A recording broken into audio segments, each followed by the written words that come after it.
You are live.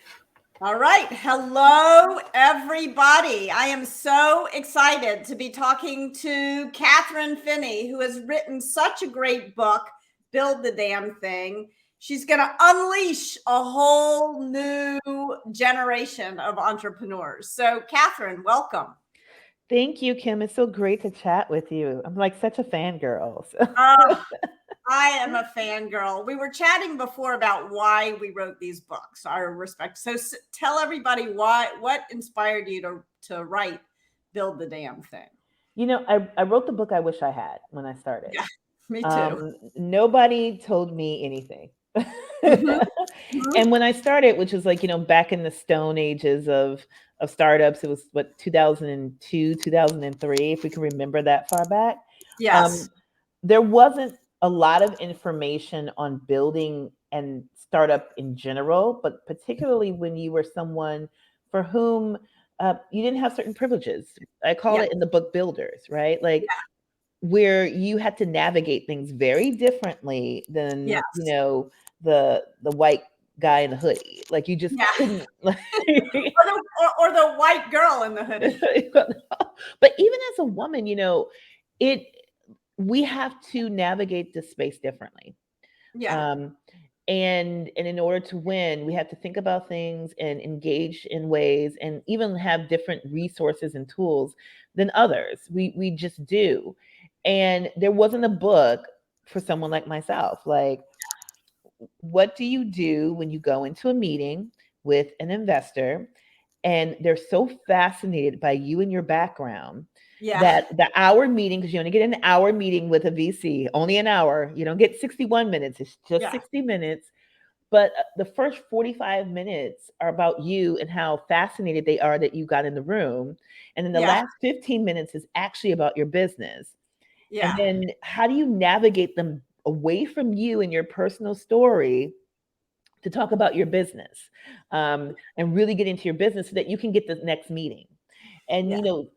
like tips like that just weren't available. How do Yeah. you navigate family? That's a Yeah. big thing. When you come from resource challenged communities, someone sees that you're in Forbes and you've raised $5 million, you start to get calls. That Yeah. happened to me numerous times. Yeah. So, because, your family members are like, wow, you have $5 million. That means you have something to share when it's really just for your company. It's not for you. But how Yeah. do you navigate that and still maintain relationships with your family? Because your family is really important to you. And so these sort of things that, if you're like a hoodie dude, you may have never had to think of are things Yeah. that we have to navigate. If you're a mom, how do you Yeah. do that? That's a big navigation. And so Yeah. I wrote the book for the rest of us, for the builders. Yes. Yeah. And we need more builders. I have a question for you. Did you have an experience working for someone else that prompted you to realize that you needed to start your own damn company? Yeah, I've always been kind of an entrepreneur, but I did have one early boss who, and I was working as an epidemiologist, where I was doing so much work, and it was the work I did not want to do, Yeah. and it was like I was doing everything, and it was in academia, and I remember writing. It was a medical article that was in one of the journals about one of the of studies that we were doing. And at the Mhm. time, I was working in international women's health, particularly Mhm. around sexually transmitted diseases in India and sub Saharan Africa. And I remember I did all the work for this, Yeah. all the work. And it was a fight for my name to appear anywhere in the authors, Oh, even though I did all the work, all the work. yeah. Um, and the politics of academia were just not interesting to me. I was Yeah. just like, I'm not going to do all this work and then my name doesn't show up Yeah. somewhere on here, and people's names who had nothing to do with it are showing up on here. It was just, and that was, one of the things that kind of triggered me to like really explore and think about more. And I'm fortunate that happened early in my career. Yeah. Um, but yeah. Yeah, for me, the thing that prompted me, I mean, in addition to having an idea about something I wanted to build, was the experience of just consistently being underpaid and knowing that I was Mm, being underpaid. And at first, it happened with in Just Work. In my next book, I write about this experience I had working for a boss who was underpaying me, like not by a little bit. He was paying me a quarter of what he was. Oh my God. And then I went on and kept fighting in my career, and I decided to take a job working for a woman, thinking it wouldn't happen if I were working for a woman. And sure enough, I found out she was underpaid. And when I confronted her on it, she said, well, I'm paying you less because you don't have a wife and child to support. That's so crazy. I know. So I'm like, all right, I got to go start my own company. So I think, and it's paradoxical because it's harder if you're underrepresented along some dimension or another to raise money, to do all the things you have to do. And yet it felt like the only way that I would be treated fairly. Did you have any of this? Like, how do you balance that? Yeah, I think, even in entrepreneurship, I mean, and now as a investor, I mean, there's deep challenges to raising funds. I mean, there's been a number of studies that have come out about how hard it is to raise a fund when you are an emerging manager and you happen to be a woman. And then you add on that, you also happen to be Black at the same time. So it's, I see it even today, but, we all want to live a creative life in which we can control. And I really see entrepreneurship as that tool. Yes. And so while it's hard, I still get to go take a 3-week trip and not have to ask anyone's permission to do that. I don't have to get approval. I'm not forced to go back, work in an office environment because some dictatorial CEO is like, I need you here because I'm here and you have to be here, right? I need my people. I'm interested to see how many, ex-Tesla entrepreneurs there'll be coming out. Yes. But like as a result of that. So while there are those challenges that continue because you are part of this marginalized group, entrepreneurship has given me freedoms that I would not have had if I was working in corporate America or if I had stayed in academia. I wouldn't have had the same freedoms. Yeah. I wonder, I was talking to a woman just last night who I bumped into, and she's a CEO, and she said that there is that the drive to go back into the office is often the arguments for doing it feel like basic toxic masculinity. Like, what do you think what is going on with that? Why is there a representation issue going on with the desire to go back into the office in person? I think there's a couple of things. I think during the pandemic, these 3 spaces that we usually hold, like our workspace, our home space, and our play space, all converged at the same time, right? They were all one and the same. Yeah. And I think it was the first time that corporations actually got to see how their staff was living. If you remember at the beginning, before we all got like cool backdrops and stuff like that, it was like you could see the madness, right? You could see what was going on in your colleagues' homes. And so my hope for that during the pandemic was, wow, corporations would have some empathy because they would see how hard it was. I think I agree with you. I think it's about control because we had some of the highest growth in our economy during the pandemic when everyone was at home. So it's not a productivity issue. That argument doesn't make sense. It's really, we want to control how you interact. We want to control the environment. And we're afraid that if we're not controlling that environment, that you may do whatever new ideas, or we're just not going to be able to have that control over you.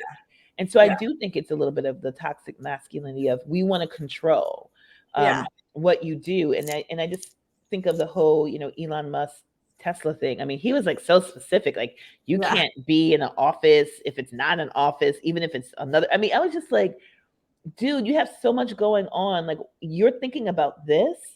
Like, this is where you're at. Like, okay. It's really interesting. And I think it's also so ironic because the whole idea of starting a company, the goal of even big companies, very well-established companies, is to be more innovative.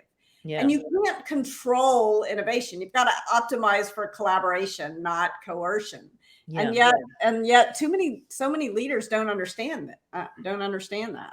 So I think I'm excited, like you are, to see all of the new sort of entrepreneurs who come out who reject this desire to control them and leave these companies and start new ones. And it's not even just the Tesla folks. I'm also thinking of, I live in the south side of Chicago. And Mhm. before the pandemic, if you were a young Black or Latinx kid just graduating Mhm. from high school, maybe you could make $7 at Taco Bell. Well, yeah, Maybe. very hard to survive on that. Right. And maybe you get 20 hours, but never full time, right? Because they don't want to have to pay any of Mhm. the things that you have to at full time. Fast forward 2 years later, these kids have become micro entrepreneurs. They Yeah. are creating their own content. They are through Mhm. TikTok, Instagram, what have you, Snapchat. And now they're making, more than they would have made in a month, in a week. Yeah. And they don't have to work at Taco Bell anymore. Yeah. And so now Taco Bell, which I thought was just so incredible. I was driving through a part of the south side of Chicago, and Taco Bell was advertising $18 an hour, plus help with tuition, plus access to healthcare. and so it's happening at all stages where people, I think the pandemic, if anything we can say positive have come out of it, it is that it's given us this concept of these rules that were placed on us are not really true. Yeah. Um, Yeah. and things that people were saying with such certainty, maybe they're not so certain. Maybe Yeah. there's different ways of thinking. And there was a freedom that happened during the pandemic where we got to choose how we wanted to live. Yeah. We got to choose that. We had to make that choice. And I think a lot of people really liked being able to choose how they wanted to live and work. Yeah. And it turns out people are more productive Mhm. and the economy benefits from people having that kind of choice instead of having to take these jobs that don't even pay you enough to survive. I think Yeah. it's really important and exciting. So, Kathryn, one of the things that I love about your book are the stories in your book. I think that's what makes your book so great. And I love the story about pitching a room full of tech pros. So tell the story, tell this Yeah. story so that people understand like what it means to break free, to break free. Yeah. So I'm from Minnesota, so I know a good story. As Hmm. my friends say, I'm like the Black Rose Nyland, from Golden Girls. I've actually been to St. Olaf too. Uh-huh. I um, love it. uh, but really, to paint a picture, you have to think back to 2009 and where Hmm. were we at in 2009, particularly in the Hmm. world of startups. Hmm. There were really no women-led startups I can really think of that started in 2009. You know what? That's not true. There was a couple that were just starting to perk up in 2009. I think Rent the Runway was like Yeah. started around that time period. But none were they were starting. None were at the level that they're at now. Yeah. And so there weren't any women. There were no Black people. Yeah. None, zero. Like Yeah. Yeah. so.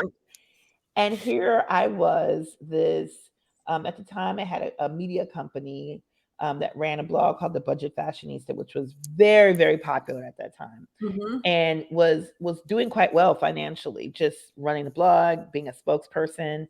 I didn't buy toothpaste for about 5 years because I had this blog. So I was doing really well, free toothpaste, all this stuff. And so I entered into this incubator program because I had an idea that I wanted to do a beauty company, like a digital beauty company for Hmm. Black women. It was Hmm. focused mostly on Black hair, but could go to something else. I Yeah. knew that we were online a lot. I knew that we spent a lot of money on hair because I was spending so much money on my hair. I was Yeah. doing the Today Show and all these other things. So I was Yeah. always getting my hair done. Yeah. And so I knew how much money I was spending. I knew how much money my friends were spending who weren't even on TV. And so it's like, oh my God, this is like such a ripe opportunity. So I entered into this incubator program. Can you share how much money you were spending? On my hair, I was spending at one point it was must have been like $25,000 a year on my hair. Oh my gosh. Yeah. Wow. Yeah, This, but remember though, it was a business expense. I was yeah, on yeah. No, TV, so I had to like, and doing the I think it's, spokesperson. I hate to ask like Yeah. personal financial questions, but I think it's really important for people to understand like what a lot, because I have the, I spend probably $60 a year on my hair or something. Oh no, I mean, I would say Like that's, the average Black woman, regardless of social economic status, probably spends close to $5,000 a year on their hair. wow. I mean, Wow. if you add in the products, getting our hair done, Yeah. it adds up. It It adds, adds up. yeah. It It's adds a up. It's a major line in our expense. budgets. Yeah. Like, but the Yeah. good thing about that market is you don't have to convince this group to get their hair done. It's like Yeah. it's a line, literally a solid line in our budget. It's like rent, food, and hair done. Yeah. Like that's pretty much for us. So I was really excited about it and entered into this program. It was in New York City. It was about 50 people. Mm-hmm. I was the only person with a dark tan in the room. I won't even say the only Black person. There wasn't a Uh-huh. Latinx person. It was like me, Wow. and I Yeah. was one of 4 women. Out of how many people? Up 50. Yeah. Yeah. So And dramatic underrepresentation and at the intersection. we're in New York City, right? We're Yeah. not in It's Minnesota. not We're like in New York City. yeah, you're not in Minnesota. Like, Right. so you can imagine. And so went to this program for several weeks. They never called on me. It was like very Mhm. hostile. Had only maybe one ally in the group, and they were kind of afraid because everyone else was like such forceful personalities. And then one thing I learned from that was like, I mean, there's nothing like the certainty of a mediocre white man. I mean, my gosh, they have a level of certainty that they just know, and Yeah. it's like impressive. Um, and I was met with that, and so I decided to pitch. They usually call on you randomly. They never called on me to pitch. Yeah. And when I stood up and said, "Okay, I'm going to pitch my idea," they were almost like shocked, like, "Oh my gosh, she speaks." Yeah. And I'm like, dude, I just did the Today Show that morning. Yeah. Yeah. Like, What's wrong with you? what's wrong with you? And so I got up and gave this pitch. When I was finished, you could hear like a pin drop because they were like, "Oh my god, like she's She's really good. good Yeah. and she knows her shit." And this was really great. And so the mentors gave me great feedback and were really super positive. And then they turned it to the audience, and at that time it was maybe 150 folks there because they would open up the pitch nights to other people to come in. And the questions were just beyond absurd. Again, the certainty of mediocre white guys. Yeah. One guy said, "Did I know of any like people in fashion or beauty?" And I'm like, "I'm the dean of like women's blogging." Another man who said this with the most confidence I've ever seen anyone say something said to me, "I wouldn't be able to relate to other Black women, and because I What? had an accountant." And he And knows this because I was like, maybe he grew up in Harlem. I don't know, because he said it with yeah. such a confidence that Yeah. he knew that other Black women weren't going to be able to relate to me. It was, and so I just sat there, and like most, people, when you're in a space where you have every right to react, but you know that you can't. Yeah. And that if you go off, if you start to cry, if you do whatever, it's not just you that they're going to put that on. They're going to put that on all like people. So it's Yeah. women can't handle it, or Black Yeah. people can't handle it, or Black Yeah. women can't handle it, and you're supposed to sit there and take like the real ignorance. And it was really hard for me because I really wanted to go off and on them, but I couldn't. And so after that experience, I went to the head of the incubator, who is still around, who is still Mhm. trying to tout diversity, which I think is so incredibly ironic considering what he said to me and what I later learned when he said to other women of color in particular. And so I go, and we're sitting in his office. It was very startup-y.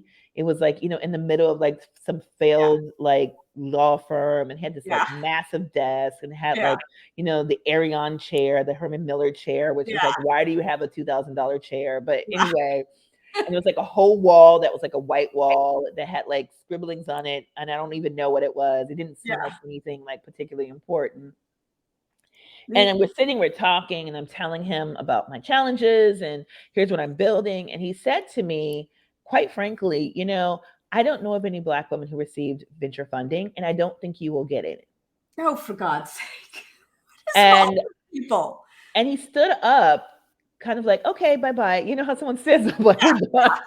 I've said my bit. We're over. We're done. We're done. Thank you. Like, let me, like, I'm standing up out of my Herman, Yeah. Miller chair, and I'm going to sit back down. You can, like, go. And it just really stuck with me. It was like really hostile. Yeah. And I was like, here I am, this person who has achieved a certain level, especially by that time. More than he has, by the way. Yes. And you're treating me like shit. And like, what Yeah. about somebody who doesn't have it, or maybe are just on the come up, as we say, like we're just getting Yeah. started? It was just so absurd. And it just stuck with me. And it led me to start Digital Undivided, which is a social enterprise that I started and led for 8 years, and now is like this big entity that's grown like even bigger than even I could dream. But I started it because of that experience. It was crazy. Yeah. Just Yeah, it is. crazy. And that's the important thing, I think, that you were able to realize in that experience, that he was the one who was behaving irrationally. Yeah. He was the one who, like, his bias had made him completely unaware of the situation in the room. And so how did you do that? Because very often I think it's easy in such a situation to feel gaslit, Mhm. Oh, yes. he thinks he's giving you feedback, and what he's giving you is prejudice, Mhm. not feedback. So how do you deal with that? How can you make sure that your mind remains clear in the face of a room full of people who are behaving in a way that is completely irrational? Yeah. In the book, I talk about really understanding yourself and creating Hmm. your own personal, like, sort of core values. Yeah. And doing that has helped me to navigate these spaces because I know what I'm about. Yeah. And so I can recognize when someone's not in alignment with that very quickly, because I'm Yeah. very clear about who I am and what it is that I'm doing in this world. And I can look and see, oh, you know what, this person, it's their problem, not my problem. Like, I can Yeah. see where we're not on the same, we don't have the same values. And Yeah. I can see that. And that's been really, really helpful to me, having my really sitting down and thinking through what my personal values are, and living them. And that has helped me to navigate some of these spaces.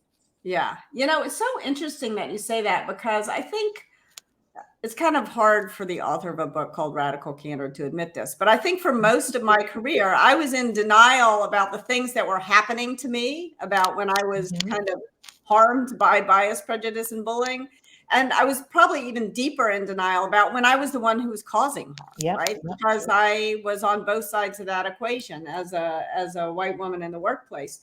And I think for me, it took writing just work. It took writing a Mhm. whole book. It sounds like you were more efficient with your time, but it took for me writing a whole book to sort of begin. I don't think I'm out of that denial, but to begin at least to see glimmers of reality, and to understand that this is, I'm such a believer in receiving feedback, as you Yep. know, Radical Candor. Yeah. But it's also important to know when to reject feedback that is Mhm. not, in fact, feedback. It is bias or prejudice or Yep. bullying Yep. coming at you, and coming at you with some intensity.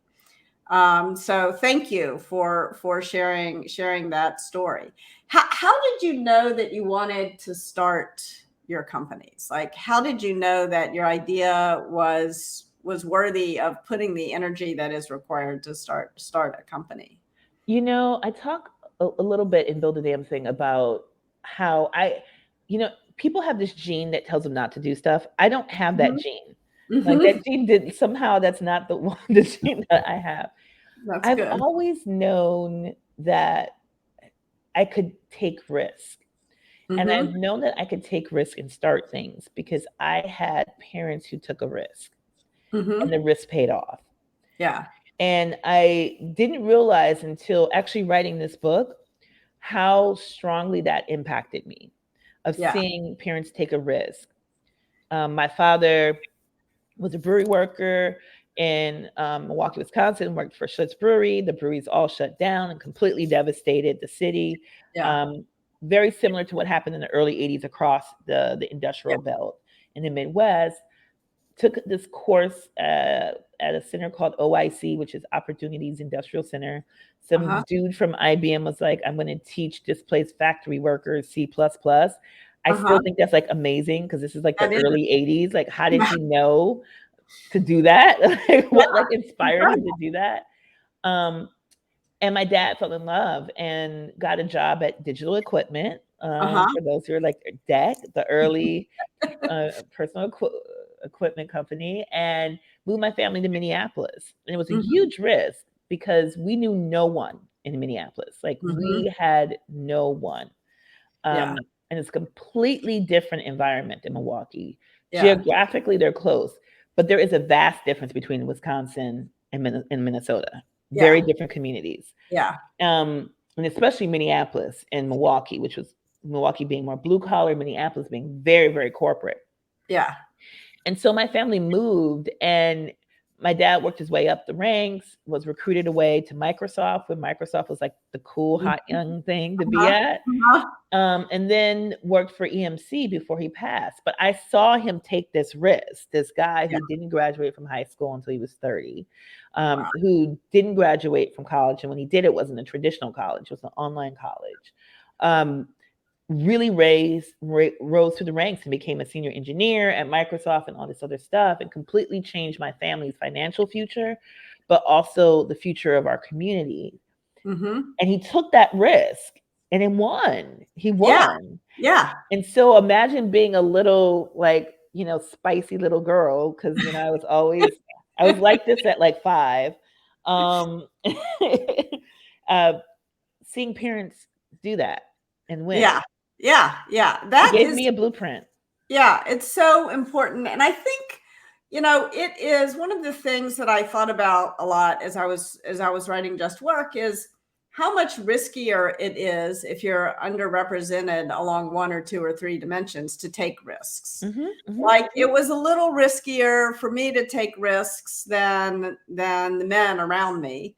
And it was, a lot riskier for my colleagues who are Black women to take risks than it was for me to take risks. So how do you, it's like sometimes it feels like it's bias, like turtles all the way down. Like how do you break free of that? Because I think to be an entrepreneur, you have to be willing to take risks and willing to fail.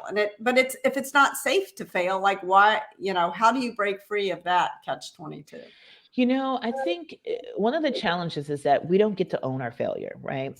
When you're a person of color, when you're a woman, like when we fail, it's not like, Kim, you effed up, Kim, and like it's just this ends with you. On behalf of all women. Of all women, right? You become like, and as a result, it can make it very hard for us and very stressful for us to take risks because we know it's bigger than just us. But I always say to founders, our portfolio companies at Genius Guild, like no one who has ever won did not take a risk. And they took big risks and they risked failure. And to be perfectly honest, no one who's ever won has not failed at some point in some way. One of the stories I talk about in Build the Damn Thing is about Beyonce, who, I mean, you would think Beyonce has not failed in anything in the past 20 years. It's about as successful as a person can get. Right? Like, I mean, you can't get more on point with success than Beyonce.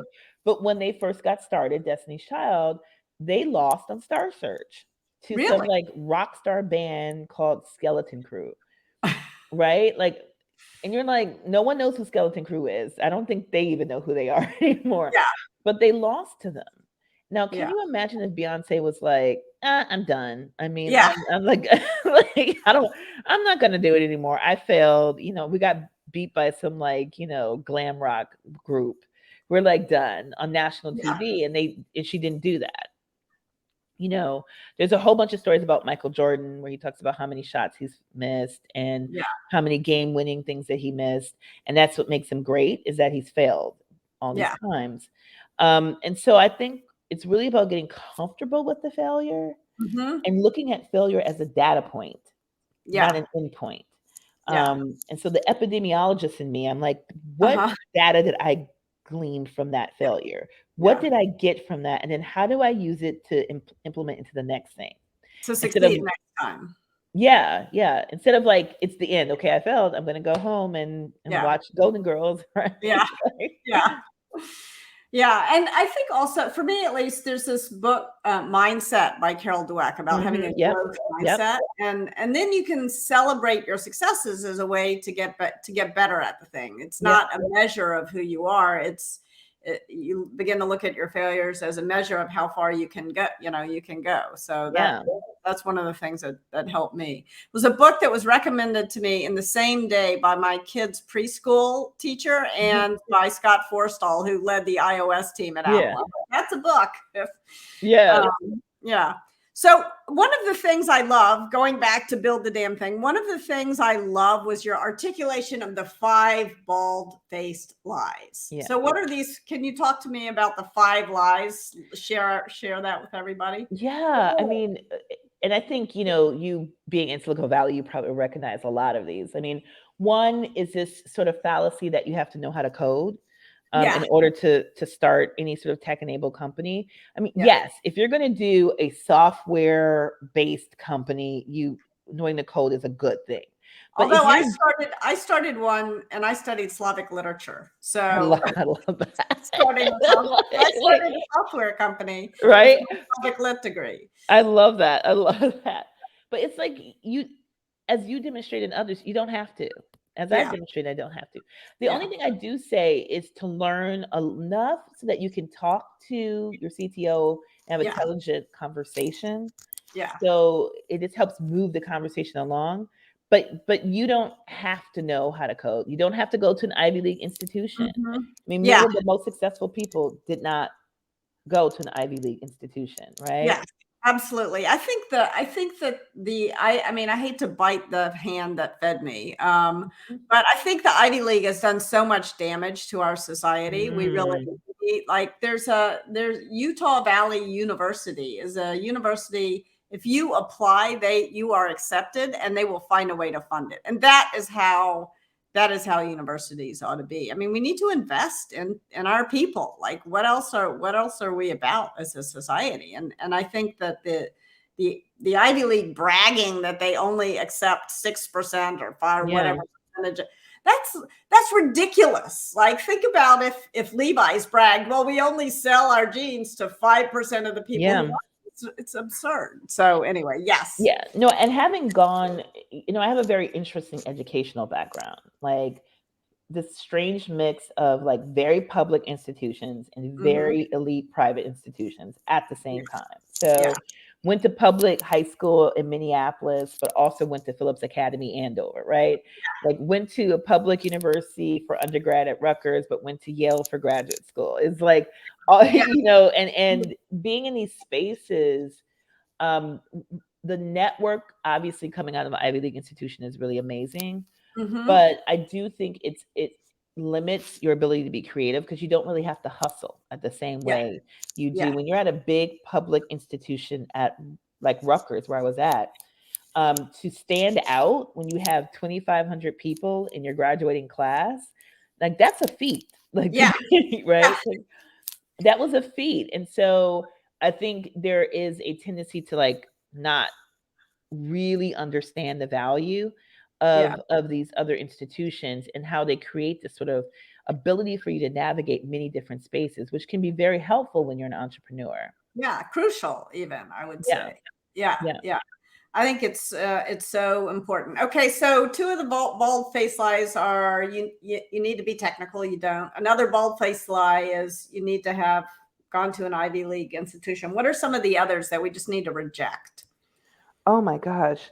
Well, one of the others too is that like, this concept of like what can be tech, like what can be a startup. Yeah. And really everything is tech now. I Yeah. mean, like, in the book, I have a list of like, it's like 40 different things. I mean, there's even like, Q-tips, like there's a tech, like, a like direct to consumer Q-tip company that considers themselves tech enabled. So really anything, as long as you're using technology as the backbone to like get it to your customers or to run your Yeah. company, it can be considered a startup, particularly if it's looking at high growth. But I Yeah. think there was this belief that if I'm not building the next, Windows Yeah. 95 or some sort of like Zoom or whatever sort of very tech code heavy platform, then I'm not really a startup. And I always found that really interesting because when I started my company, distinctly remember people really marginalizing women content creators and Yeah. saying, you're all just mommy bloggers. You're all Yeah. just like, you, Or you it's a don't, lifestyle business. I'm a like, lifestyle business. I'm hiring people and I'm making a lot of money. Like, that's not a lifestyle business. That's a business. That's a business. And I remember when TechCrunch sold, when Michael Arrington sold TechCrunch, Mm-hmm. which is very much an online content platform at Yeah. that time period, right? Yeah. And I said to people, I said, but what makes him different than me? Because we're Yeah. literally doing the same thing. Yeah. Like, except my category just happens to be in fashion and lifestyle and homes, and his happens to be talking about you people. So is that like the difference is that he's Yeah. talking about you people, so that makes him worth more? Yeah. Or even though I have more traffic, I'm Yeah. in a category that's always expanding, and Yeah. I'm talking directly to decision makers, the key decision makers in households. Yeah. And so, what I realized is that things weren't tech until a white dude did it. Like Yeah. that's, Yeah. you think of, and I always get this company's name wrong, and actually the founder is very lovely, but what is it? Bonobos. I always Yeah. say Yeah. I don't know. Yes. bonobos. I always get it. But Yes. I remember when they first started, it's like pants for dudes, and Yeah. all of a sudden they were like, "Oh my god, that's like a great tech company." And I remember we were at this event, and it was the founder there of Bonobos, and then there was also one of the founders from Rent a Runway, and it was Mm-hmm. like the way they were treated was like Rent a Runway. That's not really a startup, but selling pants to dudes, that's a That's startup. really a startup. Yeah. That's really the startup because it happens to be for dudes, right? Yeah.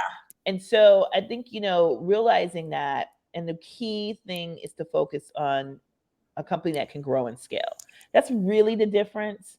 And when I talk to founders, I say to them, like, focus on growth. Like, that's how you are a startup. And particularly as a Yeah. venture capitalist, I said, I don't make a return if you don't grow.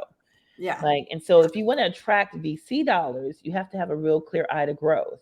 Yeah. That's what we need you to do. We're betting on you at the riskiest stage, particularly at the stage I have bet, which is pre-seed. Yeah.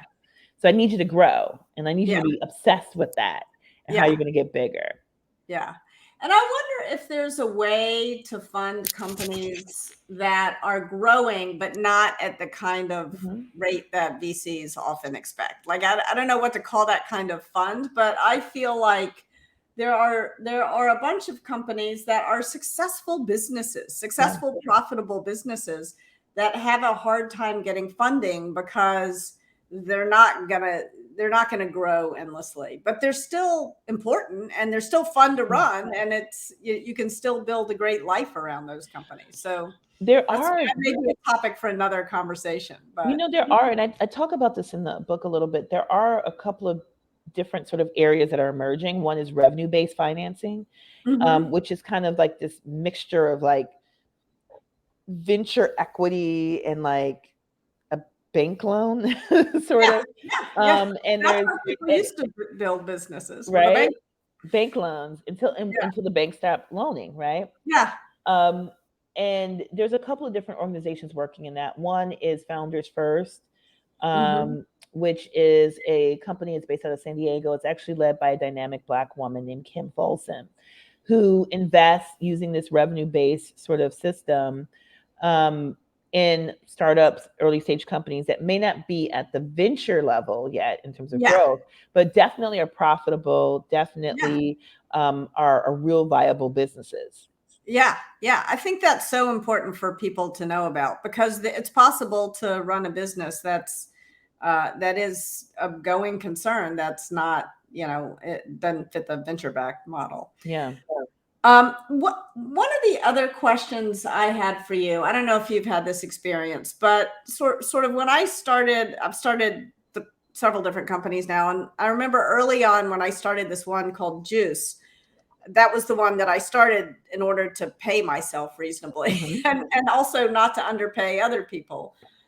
And I remember thinking, if I'm in control, then everything will be sweetness and light. I need to, and I realized much later that by having too much control and by not creating a kind of company where there were checks and balances on my own power, that I wound up making some pretty big mistakes and actually creating an environment where some people didn't feel as safe as I wanted them to, because they didn't feel like they could come to me. So I needed, how do you think about that? I wrote about that a little bit in Just Work, and there was one of the people who I really admire in Silicon Valley called me and he said, I'm the chair of a number of boards.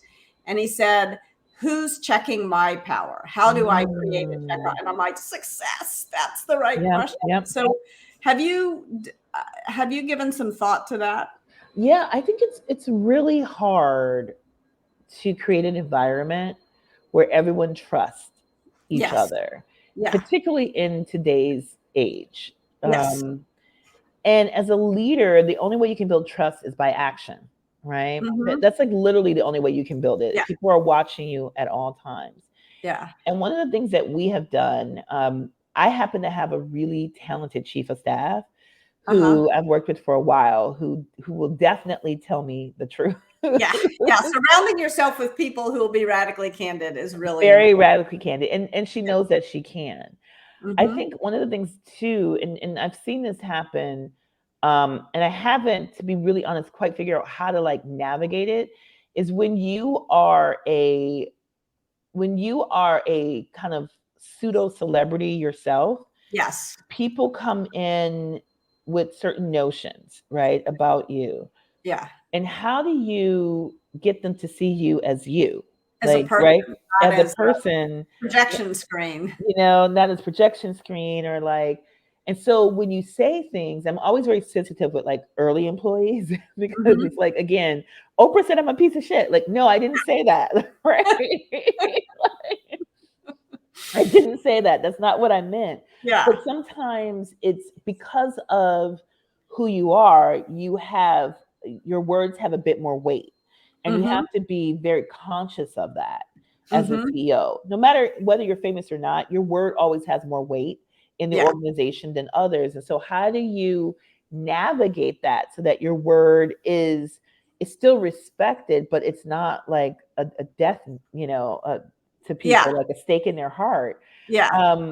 And that's something that I've really worked through. I mean, obviously radical candor has helped me quite a bit on that, but it's still something where it's like, I have to spend a lot of time, particularly with direct reports on, I'm Kathryn. One of the things that we found to be really helpful in those situations was doing activities in which people could see you as a human being. Could see you making mistakes. See you making mistakes, or even just being fun.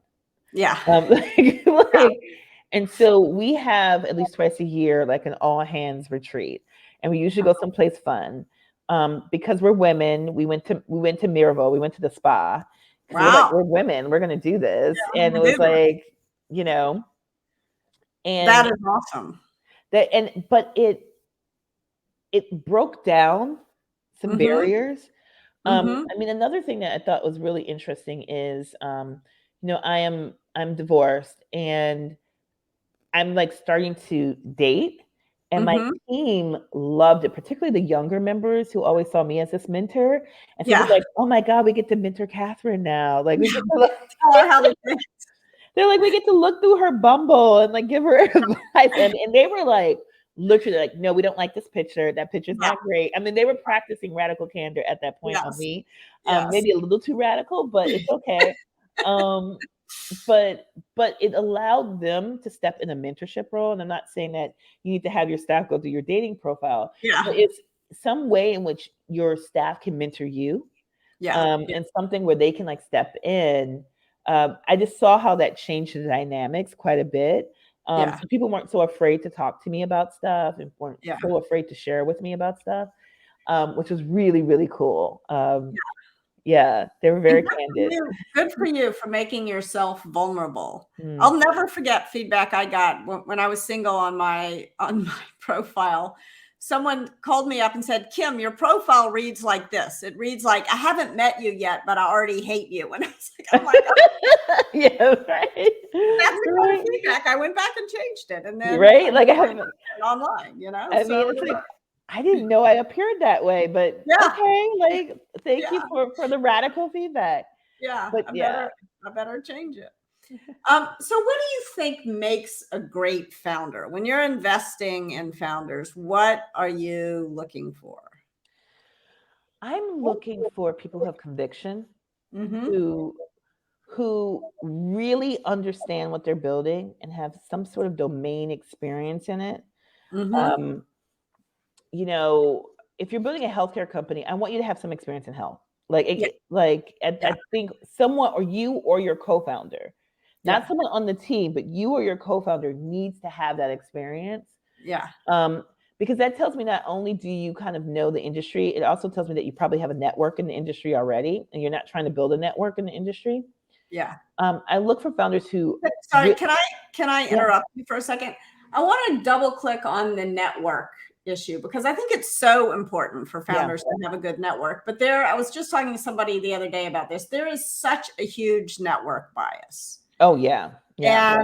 And so how do you help people overcome that network bias that they have? I mean, like I, spent most of my career in tech.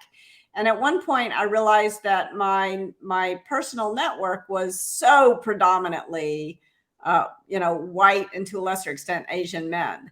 Yeah. And not that many women and very few Black professionals and even fewer actually Latinx professionals or Yeah. Latin professionals. So, and I had to like make a really conscious effort to change my network. But Yeah. how do you get people to change their networks so You that there's not know, that kind of bias? a good friend of mine who's based in Silicon Valley, her name is Cheryl Conti, and we were talking, and she has this thing about realize that you're the coolest person in the room. She's like, when you go into the room, you are the coolest person, particularly in Silicon Valley and places like that they've met that day. Like, and so enter the room as such that you are the coolest person in the room. I Yeah. think the only way you can break out of the network bias is to show up into these Yeah. places. And it can be very, very hard to Yeah. show up when you go and like no one's talking to you. Yes. Yeah. And I actually believe that's one of the time that you need to bring a friend with you Yeah. when you're going into these spaces so that you have some confidence and you guys can go talk together. And I'm sorry for saying you guys. I'm from the Midwest. It just You like all, happens. yeah, I'm from Memphis, You so it's all, for me to say you all. right? It's just like trying to like stop saying that, but then you have a little bit more confidence because it can be hard to come into these spaces where you are not part of the network or you're not part of the community and get people to talk with you. Yeah. But it really is just showing up. And if you can find an ally, that's great. I always encourage those of us who are comfortable in the space. If you notice somebody has come into the room, especially if it's a community in which you have some sort of leadership role in, go over and talk to them and then go introduce them to a couple of people. Yeah. I'm always shocked when I go to events where you see people are obviously milling about and like the people who are the hosts are not like instantly trying to connect people. Yes. You would think they would do that, but You they would don't. think they would do that. But it's about showing up. It Yeah. really, really is. And Yeah. if it's harder to be in the networks that are outside of your network, start with your networks that are more aligned to you. I think of like organizations like Lesbians Who Tech, which is Yeah. great organization. I think of Black Women Talk Tag. I think of all these organizations where you can show up, and there's going to be people who are in community with you, and then you can get that friend or partner who will be willing to go with you to some of these other network events where you're not going to be obviously a lot of people who are going to be like you.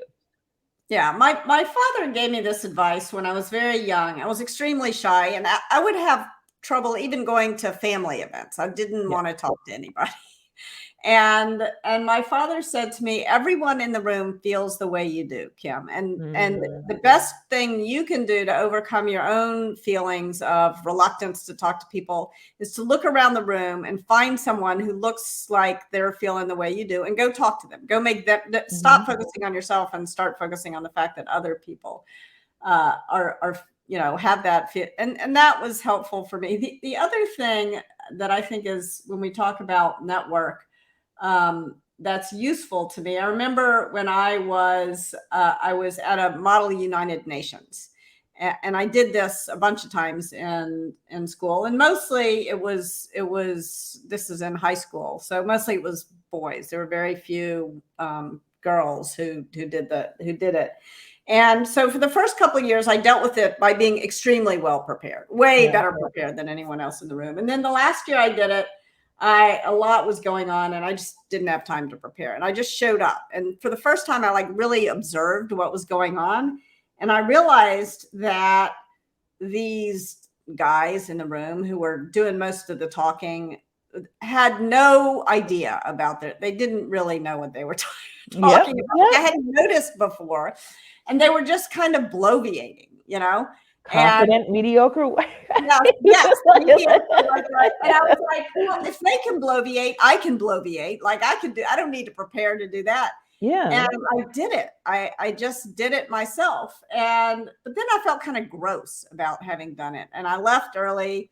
I remember I went home, I was taking a shower and my mom burst into the bathroom and she said, Kim, you won the best, the best delegate award. And I was like, gosh, because I was just behaved like an asshole. Yeah. So that kind of postulatory boldness, I want to think about, because I don't think we want a world in which that wins. Yep.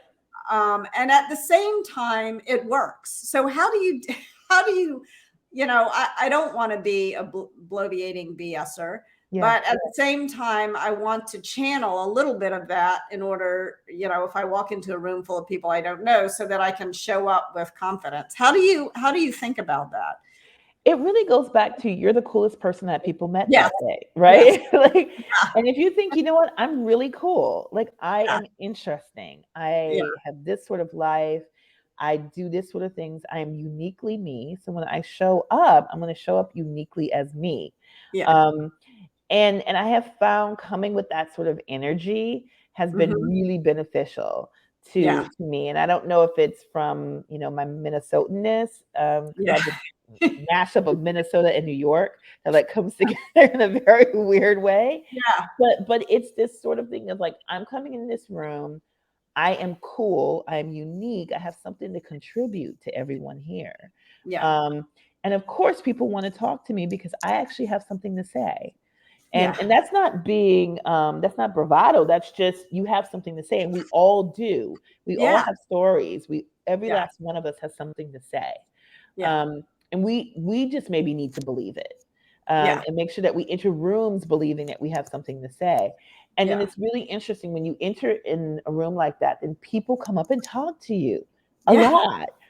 Yeah. I can't tell you how many times I've entered rooms where people are like, oh my goodness, it just looks like you're having so much fun. Yeah. And I'm like, you know what? I kind of am actually. Yeah. And they're like, you're just in the corner, or oh my gosh, you're wearing your quirky glasses. Or, I love your glasses, by the way. Thank you. I always find having something maybe it's you have a different hairstyle or glasses, or maybe it's a necklace, or you wear cool sneakers. I always find having some sort of piece of clothing on that's really interesting is a great way to start conversations with people. Yeah, because people are not afraid to come up and ask you about it. Exactly. Okay, so I kind of got you sidetracked. So you're talking about who you liked, sort of what attributes you look for in founders. You look for people who have experience in the sector, who have a good network. What else do you look for in founders? What makes a great founder? I like people who have gone through some hard times in life. Yes. Because entrepreneurship it really is a marathon. It is not a race. This game is real hard. And it's an endless marathon. It's not even a marathon because right? You're at mile 26 and you're like, oh wait, you got 10 more miles, right?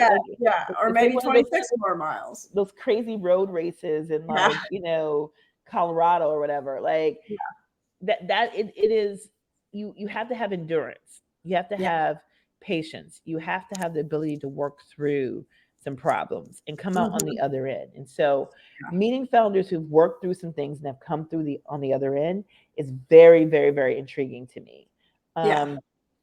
Yeah, a founder who graduated from an Ivy League school and then worked at name brand companies is probably not, they're not going to know how to be an entrepreneur often. And I haven't invested in anyone like that, and I probably wouldn't, because I know how cushy that is. And my concern would be when things happen, because things always happen. They always happen. Like, are you going to be able to navigate it? Or are you going to be so dejected? Or are you gonna look to someone else to make the decisions for you? And so for that, I'm not really interested in that sort of profile. I know some people are, but we're not. Yeah, that's great. I love it. So we just have a couple more minutes. I'd love to sort of end on, what do you hope this book will do for folks in the world? Like, you write, at least I assume you write for yourself, but you also write for others. What do you hope that folks can get out of your book, out of Build the Damn Thing? You know, what I hope people get from Build the Damn Thing is that you can build it. That you can do it. And I know that sounds kind of cliche, but no, seriously, that you can build it. You can do this. It may look a little bit different. The path may be a little bit different than what you've been told, but you can do it. And that you have people rooting for you. The beginning of the book is a quote that I always tell myself, is that the universe is conspiring for your greatness. And to believe that truly, like, the universe wants you to win. And that can be very hard when you're marginalized, when people are constantly like putting their finger on you, to think that the universe wants you to win. But I truly believe that. And my hope is that when people finish reading this book, they'll believe it too. Yeah. No, I love that quote. When I started writing Radical Candor, I reached out to a professor of mine from college. And I said, I'm finally doing it. I'm finally writing a book that I think will get published, unlike the other 3 unpublished books that I had written. And he said, you know, when you take a step in the direction of your dreams, they will take a step in the world, you know. And that is really true. So thank you so much. Everyone who's listening right now, pre-order Build the Damn Thing. It comes out on June 7th.